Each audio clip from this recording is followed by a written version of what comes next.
Samajwadi party के Lok Sabha by election के प्रत्याशी हमारे बड़े भाई आदरणीय धर्मेंद्र यादव जी, हमारे चाचा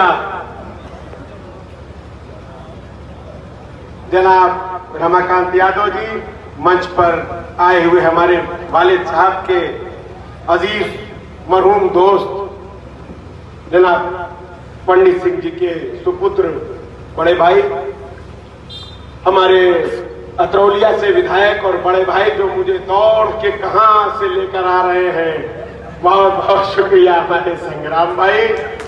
मंच पर बैठे सभी जिम्मेदार समाजवादी पार्टी और समाजवादी पार्टी के घटक दलों के सभी जिम्मेदार कार्यकर्ता और नेतागण यहां पर अपना कीमती वक्त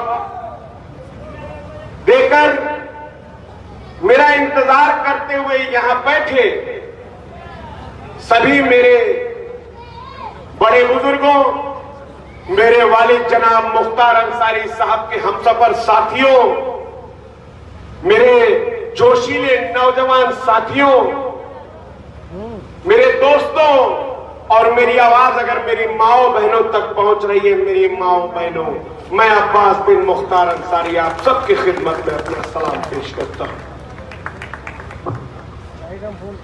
देखिए, ये लोकसभा का पर्व है और इस पर्व को जीने आज हम यहां सब बैठे हैं, क्योंकि हम इस आजमगढ़ की जिस सरजमी पर खड़े हैं, यह आजमगढ़ की सरजमी एक ऐतिहासिक सरजमी है, ये उलमाओं की सरजमी है, ये शहीदों की सरजमी है, ये वीरों की सरजमी है। इस सरजमी की एक खासियत है कि इस सरजमी ने अपने ऊपर कभी भी किसी सांप्रदायिक, सामंतवादी, फिरका परस्त, मनोवादी, संविधान विरोधी और लोकतंत्र विरोधी ताकत को कभी पनप में नहीं दिया।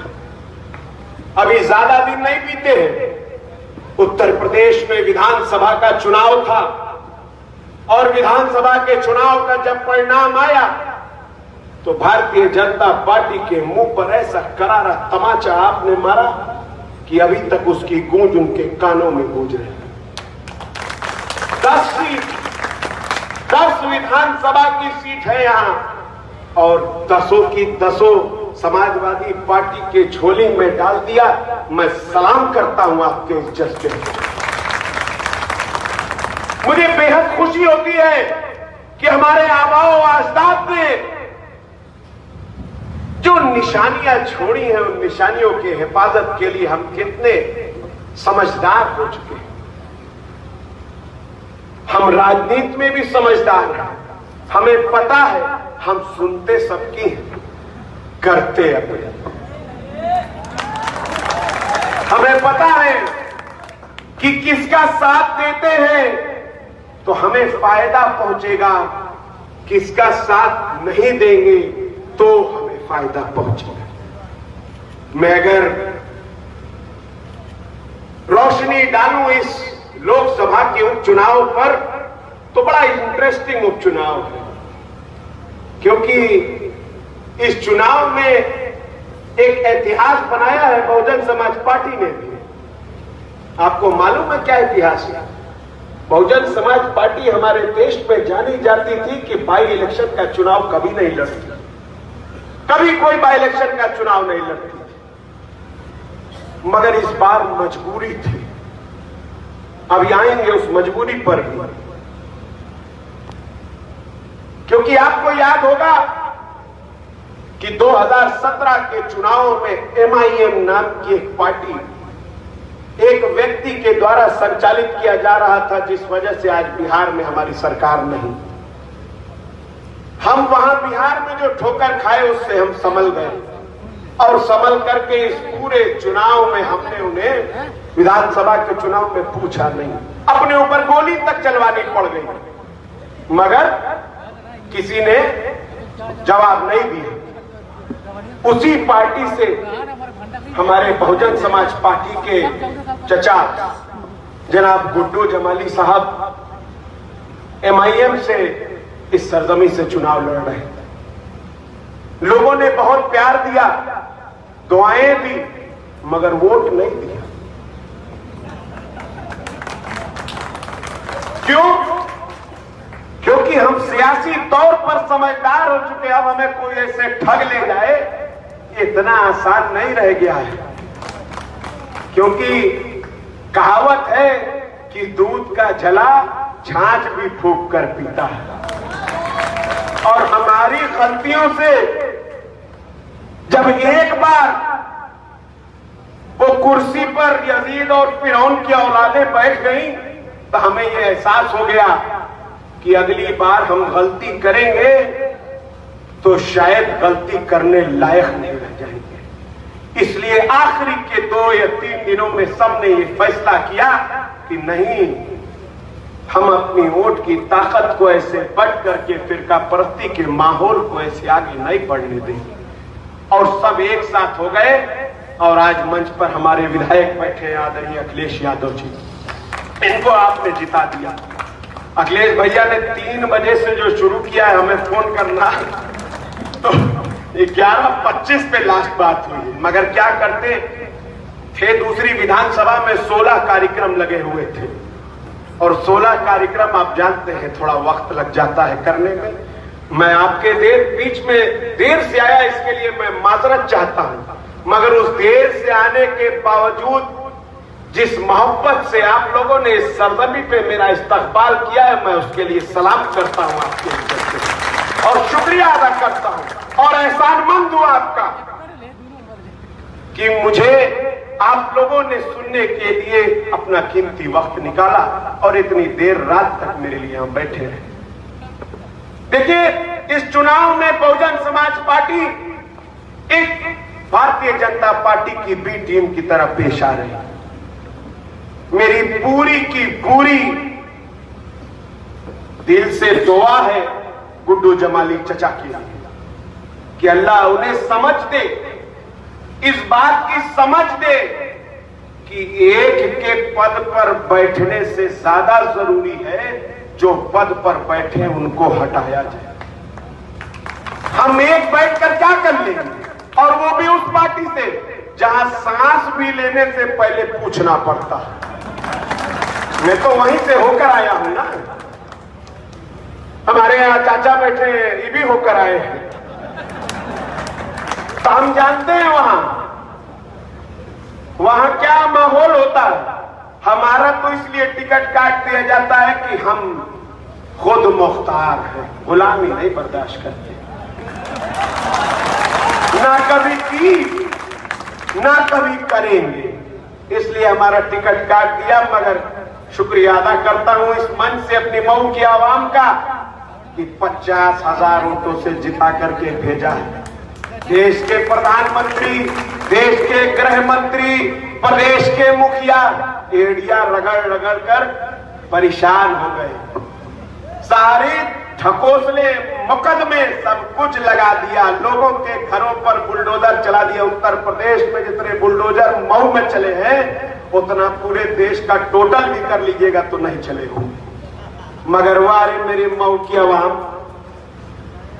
सर पर बैठाया, अपनी दुआओं से नवाजा और आज आपके सामने एक विधायक के तौर पर खड़ा और गुजारिश कर रहा हूं कि आज का ये चुनाव हमें इस बात को सोचने का चुनाव है कि हमारे आबाओ अजदाद ने हमें एक रास्ता दिखाया था कि इस आजमगढ़ की सरजमी पर फिरका परस्त, सांप्रदायिक, सामंतवादी, मनोवादी, संविधान के विरोधी और लोकतंत्र विरोधी ताकत को न कभी पनपने दिया था, न कभी पनपने दिया है और इंशाअल्लाह आने वाले वक्त में भी कभी पनपने नहीं देगा। ये मिसाल है गंगा जमुनी तहजीब की, ये मिसाल है। आसपास के इलाकों में कहा जाता है कि अगर सीखना है तो आजमगढ़ के लोगों से सीखो। क्या क्या नहीं जुल्म हुआ पिछले 20-25 सालों में इस आजमगढ़ की आवाम में और क्या क्या खिताब नहीं दिए गए, मगर वारे आवाम हर खून का घोट पीती रही, फैसला वही किया जो उसको करना चाहिए था। इस मिट्टी को तो वैसे भी समाजवादियों की मिट्टी कहा जाता है आदरणीय नेताजी को आपने चुनकर अपनी आवाज बनाकर भेजा, आदरणीय अखिलेश जी को आपने अपनी आवाज चुनकर भेजा। अब विरोधी कहते हैं कि आपने तो जिता दिया था, उन्होंने आपके जीते हुए मैंडेट को ठोकर मार दिया, इस्तीफा दे। कहते हैं ना, आपको मालूम है हमारे लोकतंत्र में एक निजाम है जिस निजाम को कहते हैं एक व्यक्ति 2 पदों पे काबिज नहीं रह सकता।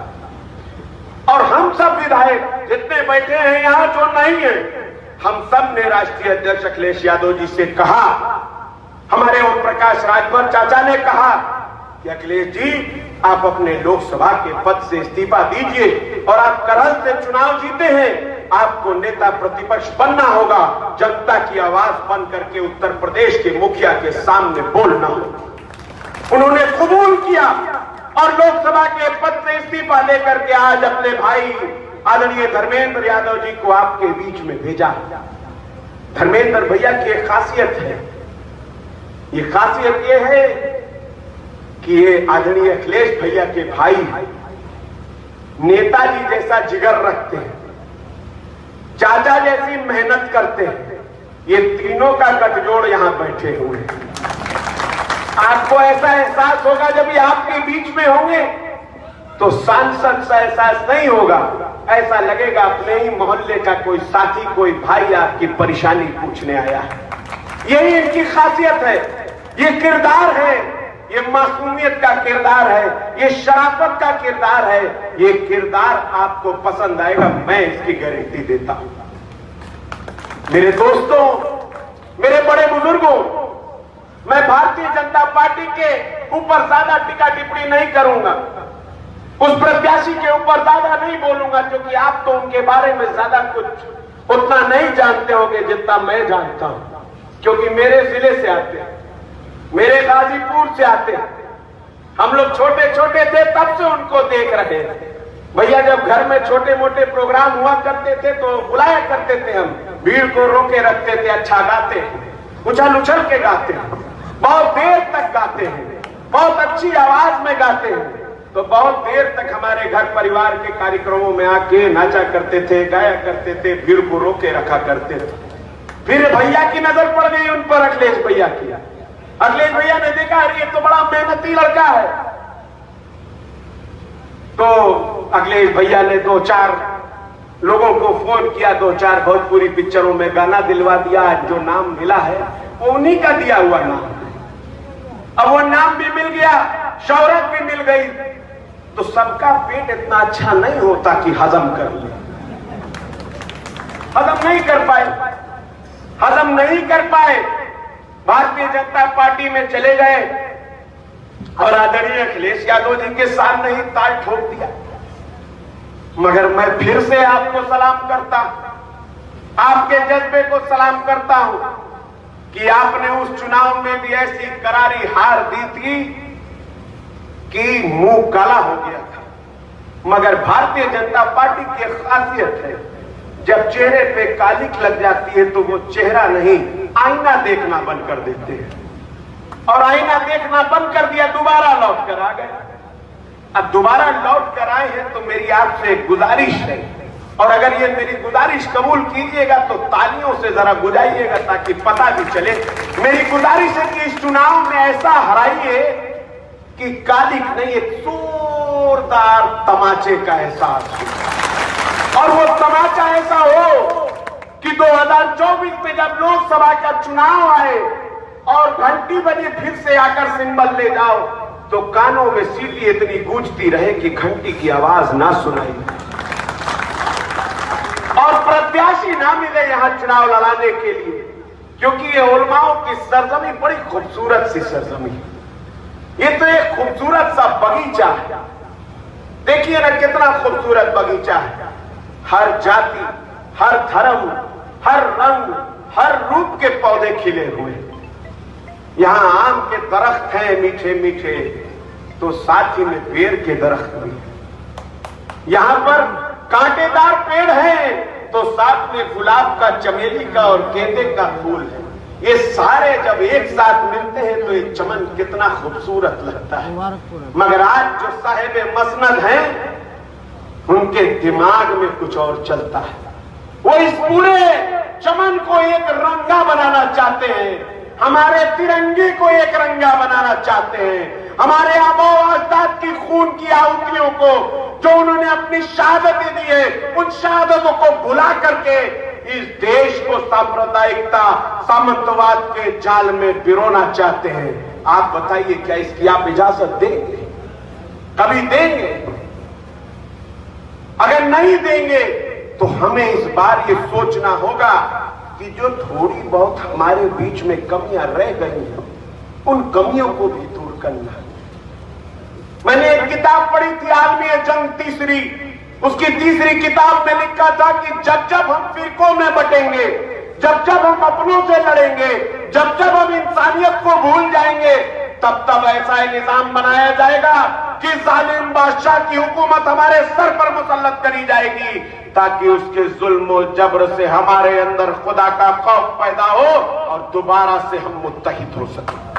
आज ये यजीद और फिरौन की औलादें उस कुर्सी पर सिर्फ इसलिए बैठी हैं कि आज हमको एहसास हो कि आज वो उस कुर्सी पर अगर बैठे हैं तो हमारी अपनी गलतियों से बैठे हैं। कल अगर हम आपस में पटे ना होते, फिरकों में लड़े ना होते, इलाकों में रंग रूप और भाषा में बदले ना होते, तो आज ये उस कुर्सी पर बैठ करके हमारे घरों पर बुलडोजर ना चला रहे होते, हमारे संविधान पे बुलडोजर ना चला रहे होते, ये छोटे छोटे नौजवान बच्चों की पीठ पे डंडे ना बरसा रहे होते, अगर कल हम सो ना रहे होते। मगर देर लौटे दुरुस्त लौटे। हमें ये फैसला कर लिया कि आज हम मुत्तहिद हैं और हम इस आजमगढ़ की जो सबसे बड़ी खूबी है, यहाँ की गंगा जमुना तहजीब, उसको साथ लेकर के चलेंगे और ऐसा एहसास दिलाएंगे आगे आने वाली 23 तारीख को कि उस घमंडी सरकार के घमंडी लोगों को जो जनता के आशीर्वाद से चुनकर सर्वोच्च कुर्सी पर बैठते हैं और जनता की नहीं अपने मन की बात करते हैं, उनको एहसास दिलाना होगा।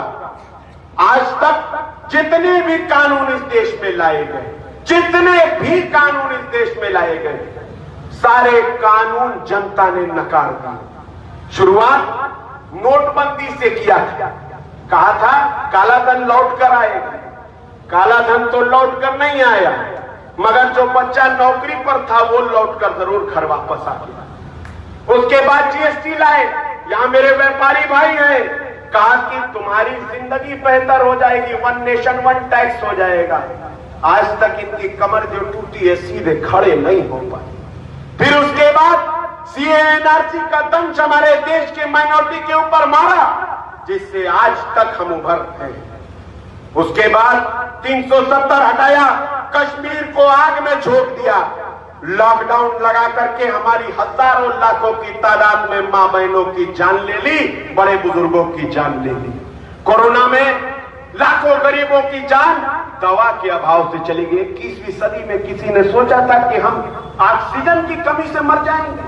अरे बेशर्मो, तुम्हें एहसास नहीं है कि तुम क्या कर रहे हो, तुम्हें एहसास नहीं है ये भारत ये बहुत शरीफ है, इतना शरीफ है कि अंग्रेजों को यहां से वापस भगा दिया।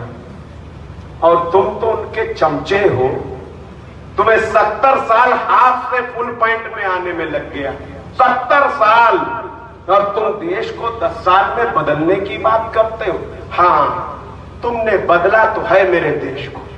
जो 2 भाई राम और रहीम एक साथ चला करते थे, आज उनके बीच में तुमने दूरी पैदा करने का काम किया है।